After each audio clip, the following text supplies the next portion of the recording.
el Scandi Patagonia, el Cabo de Hornos de Chile. Es decir, hay 6 unidades que están barriendo, de alguna manera tratando de hacer un mapeo del fondo para tratar también de localizar al submarino San Juan.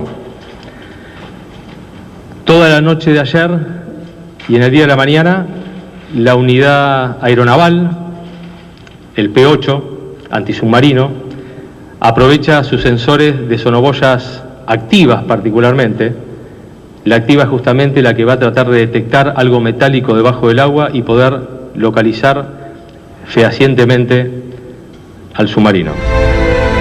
Este niño Horacio Calderón. Horacio, ¿cómo te va? Antonio, ¿cómo estás, querido? Bueno, se confirma esta noticia. Si este submarino llega a 3.000 metros de profundidad, como dice una familiar que estaría, que le dijeron que está, prácticamente no hay sobrevida. No hay sobrevida. Mirá, yo me guío ya venía conteniéndome todos estos días. Yo tenía la información de que realmente algo grave estaba pasando, por conocimiento del submarino, dado que yo he sido representante de esto. Sí. Además soy miembro de la familia naval, con lo cual estoy realmente...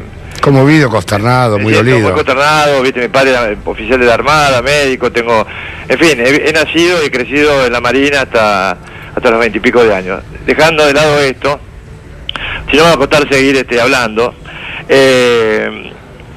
yo doy por perdidos a los tripulantes. Además, la unidad es lo de menos porque es algo material. Lo más importante acaso son las vidas que se han perdido, y habrá que ver cuando pasen los días qué ha sucedido realmente con esta unidad, ¿no? Horacio, buenas tardes. ¿Qué tal? Buenas tardes, Belén, ¿cómo estás? Bien, a ver, vos ya hablaste de las vidas que se han perdido. Nosotros hace instantes estábamos hablando con Brenda Salva, es una periodista, sí, que dijo haberse comunicado con el capitán Rossi, quien está a cargo de la base naval de Mar del Plata. Por ahí vos lo conocés y por eso te lo nombro. Ella no tiene el audio grabado, pero sí se refirió a una explosión, y no como el embajador argentino, digamos, que tampoco tiene por qué, pero el embajador argentino en Austria lo que dio cuenta es que no se trató de un ensayo nuclear, y por eso se dio la información de un evento consistente en explosión. Pero ella, en base a las declaraciones de capitán Rossi, habló de una explosión del submarino y de muertos. Por supuesto, Belén, lo que yo te quiero comentar en todo esto, sí, es que lo más probable es que haya habido una explosión interna, una implosión tal vez, sí, interna. Yo sé que es muy complicado esto para que lo entienda el televidente.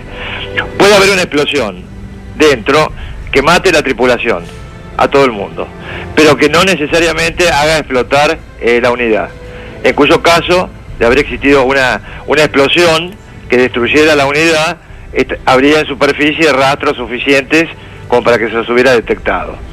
Entonces, las posibilidades de explosión, te diría que son 3. La más probable es la primera. La implosión, decís vos, Horacio. No, una explosión dentro del submarino. Dentro del submarino. Lo cual no implica que el submarino en sí haya explotado.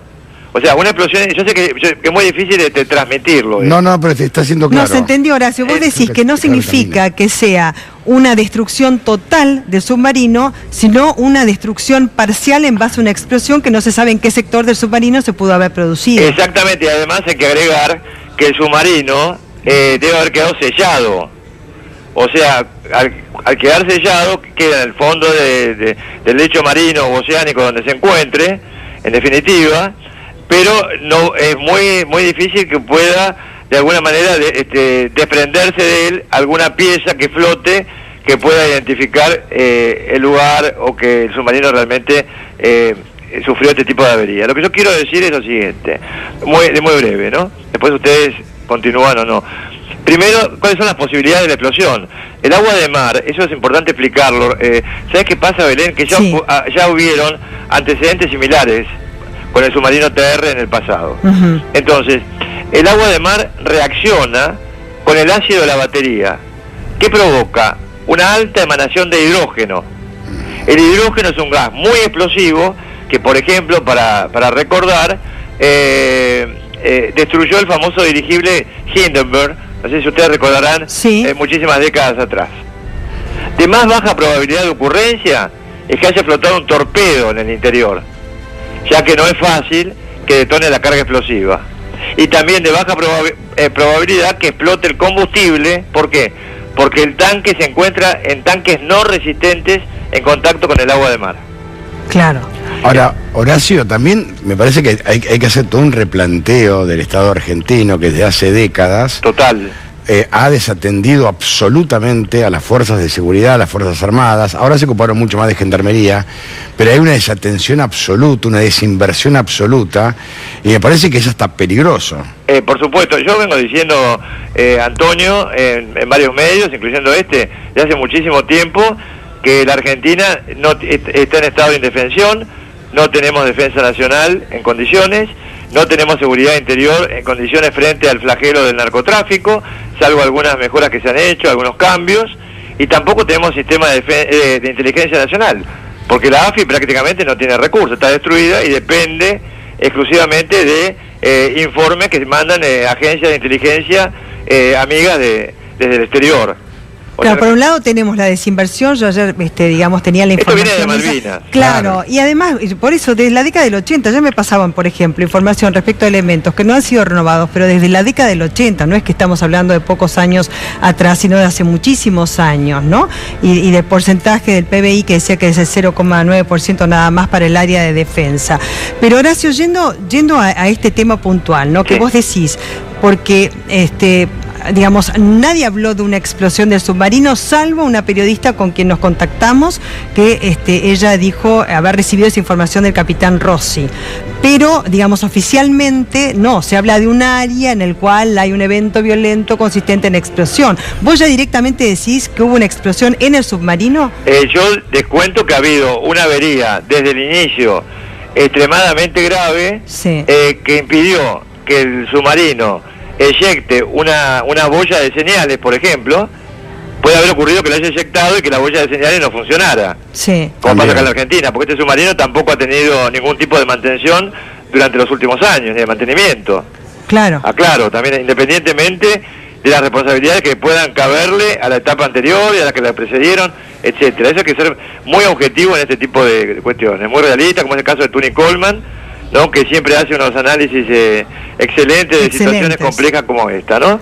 Entonces, Belén, esto viene de arrastre de muchísimo tiempo atrás. Ahora se está hablando de las reparaciones que se hicieron en el submarino desde el año... En realidad, 2014 fue. Claro, terminó en el 2014, pero en realidad comenzaron desde el año 2010, ¿no? Y se hicieron, a ver, por supuesto es un submarino alemán, y se tomó la decisión de hacerlo acá en la Argentina para recuperar las capacidades de alguna manera perdidas de la Marina. Porque no hay que olvidarse que durante la etapa del doctor Carlos Menem se desmanteló la fabricación de submarinos. Sí. Claro. Se desactivó la fabricación de submarinos. Y justamente este submarino, como yo comentaba en medios todos estos días pasados, cuando se inició cuando se tuvo noticias de la desaparición, ¿no? Es que lamentablemente no se tuvieron en cuenta en la época del doctor Menem la continuación de tres submarinos suplementarios. Entonces, este submarino fue reparado con motores, con repuestos, por lo general sacados de depósitos de parte de los submarinos que estaban en construcción. Claro. Queda esto claro. Totalmente. ¿No? Entonces, pero Horacio, es como el tema de fabricaciones militares, Materfer, la destrucción de los ferrocarriles. La Argentina no tiene aviones ni siquiera para apoyar a un presidente como Obama cuando viene que pedir abrir el cielo para que entre la fuerza de Estados Unidos. Realmente es un papelón. A mí me preocupa también, lo he conversado en los medios, la cuestión del G20. También. ¿No? ¿Quién va a hacer la seguridad del G20? ¿Quién va a brindar la seguridad del G20? Bueno, obviamente la Argentina va a ser muy difícil. Vamos a ver cómo evoluciona esta situación. Hay que poner, disculpenme la expresión un poco académica, la cabeza en una cubetera, sobre todo uno que tiene la responsabilidad frente a la audiencia, como es el caso de los comunicadores como ustedes, que son serios. Bueno, entonces, acá, ¿en qué consiste la media vida que se le hizo? Se puso todo a nuevo, pero no se modificó lo original. Es decir, se lo modernizó al año 85. A lo mejor alguna. Claro, por eso digo, desde la década del 80, no es digamos, de algo más reciente. A ver, Horacio, yendo a la información que vos nos brindás, ¿no? Sí. Que tenés tantos elementos, el tema de la explosión, que quizás, digamos, no fue una explosión con destrucción total de submarino, porque si no, algún resto hubiese habido, decís vos. Claro, ¿sabes por qué? Porque mira, el submarino está construido con un acero, ¿no? Que para que te des una idea, tiene más resistencia que el de una planta nuclear. Claro. Eso hay que tenerlo muy en cuenta. Entonces, ¿qué sucede? Lo que es más probable, seguridades, yo no puedo hablar de seguridades porque no las tengo, como tampoco las tiene, creo, absolutamente nadie en este momento, de manera muy precisa. Entonces, ¿qué sucede? El submarino, que está construido con este acero, más resistente que el de una planta nuclear, puede haber sufrido, lo más probable, una explosión interna, sin que eso signifique la destrucción del submarino, ni siquiera parcial. Suponte que hubiese entrado el agua de mar que vos muy bien explicabas, ¿no es cierto?, respecto de, digamos, ese agua que percude a las baterías, y que tiene un desprendimiento que puede ser venenoso, ¿no? Vos lo podés explicar mucho mejor. Exactamente, es como lo estás describiendo vos sintéticamente para que todo el mundo entienda. Para que se entienda, sí. Yo agrego algo más. El submarino Santa Cruz, que ya estaba averiado y que registró un incidente hace muchos años, en el año 2008, en el cual yo tuve cierta injerencia en cuanto a ese tema, en cuanto a la prevención, el desarrollo, investigación posterior de manera bastante reservada, con el Ministerio de Defensa en ese momento. Bueno, lo que yo puedo decir que, por ejemplo, el submarino Santa Cruz estaba sufriendo prácticamente una descomposición total de las baterías cuando estaba en Tandanor. Estaba amarrado en Tandanor y no se llegaba a un acuerdo para comenzar las reparaciones, y el submarino seguía en el agua con pérdida de gas, que ponía en peligro no solamente al mismo submarino, sino a las personas que de alguna manera ingresaban para hacer un mantenimiento de tipo básico. Ahora, Horacio, si el submarino cayó a 2.000 o más allá de los 1.000 metros de profundidad, es como que se contrae como si apretaras una lata de Coca-Cola, ¿no?, de gaseosa. Por supuesto, en realidad este submarino está construido de manera de poder soportar altas profundidades, ¿no? Sí. Grandes profundidades, para ser más exacto. Pero por supuesto, llegado el caso, se aplastaría. No podría salir, sería muy difícil que el submarino pudiera salir a superficie. Habrá que ver, en definitiva, dónde se encuentra el submarino ahora, una vez que con esta precisión de esta detonación no nuclear, que a mí me parece, discúlpeme, un disparate anunciar algo así, ¿no? Una explosión no nuclear, porque obviamente esto abre el paso a teorías conspirativas que no voy a hacer públicas, pero que estoy recibiendo 100 preguntas, y de las 100 preguntas 95 se refieren a eso. Claro, por supuesto, lo que pasa es que lo desvincula de los ensayos nucleares, teniendo en cuenta, digamos, ese ruido hidroacústico, digamos, que es el primer elemento que se supo, y después las estaciones también submarinas, que darían cuenta de estas sonoridades que son captadas para establecer si se trata de una explosión o no. En el radio geográfico donde están buscando, en el radio geográfico del circuito, digamos, de Lara San Juan, desde Tierra del Fuego hasta Mar del Plata, Horacio. Pero por supuesto, yo coincido esto, y además hay algo que agregar, yo lo dije desde el primer día esto, públicamente, es que ya salió de Ushuaia averiado el submarino. Se dijo que la avería había sido en un sistema de comunicaciones que está, digamos, en la torre, ¿no?, el más alto de todos, y que eso fue solucionado. Pero habrá que investigar con los familiares, sobre todo con los familiares, qué les pudieron transmitir, porque yo he escuchado testimonios de los familiares, de un hermano de la tripulante y de la mujer de uno de los marinos desaparecidos, ¿no?, que han sido muy claros al respecto. Uno habló de la cuestión de la antena, y la otra señora dijo que el marido, ella estaba muy preocupada por la situación, y el marido le dijo: mira, si yo zafé del anterior, dice, no te preocupes por esto ahora. Eso lo he escuchado yo en los medios. Sí. O sea que yo me remito a ese tipo de testimonios que son indicadores, obviamente, de que algo estaba ocurriendo. Ahora, una vez que el submarino zarpa, yo estuve en Ushuaia hace muy pocos días atrás. Sí. No alcancé a estar en Ushuaia cuando llegaba el submarino, había un montón de unidades navales, de las cuales muy probablemente formaba parte del submarino. Yo fui ahí a un congreso mundial interreligioso, pero donde se tocó el tema narcotráfico, terrorismo, trata de personas, muy interesante. Bueno, pero yo estuve en Ushuaia, donde yo además viví, en Ushuaia también, porque mi padre era oficial de la Armada. Entonces uno está muy compenetrado con la vida naval. En consecuencia, a veces cierto tipo de informaciones que parecen rumores, en realidad se acercan mucho a la realidad, a la verdad, cuando se pueden comprobar. Yo hace unos años atrás, estoy hablando del año 2008, intervienen 2 incidentes. Un incidente fue cuando la fragata Libertad, que estaba navegando por el Océano Pacífico, tuvo un desperfecto, no demasiado grave, pero complicado, en el eje excéntrico, tenía el eje excéntrico, es decir,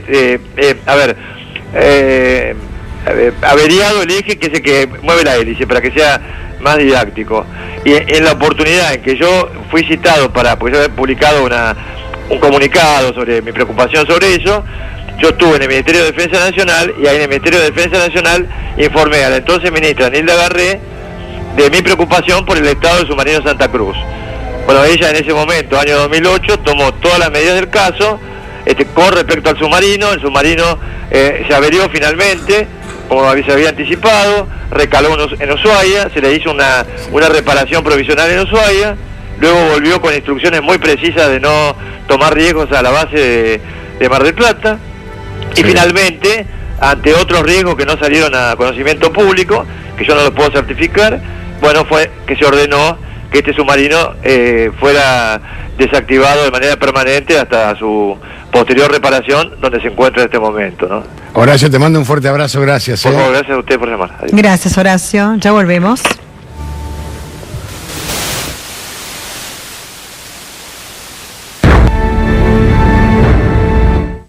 Banquenial no nacés.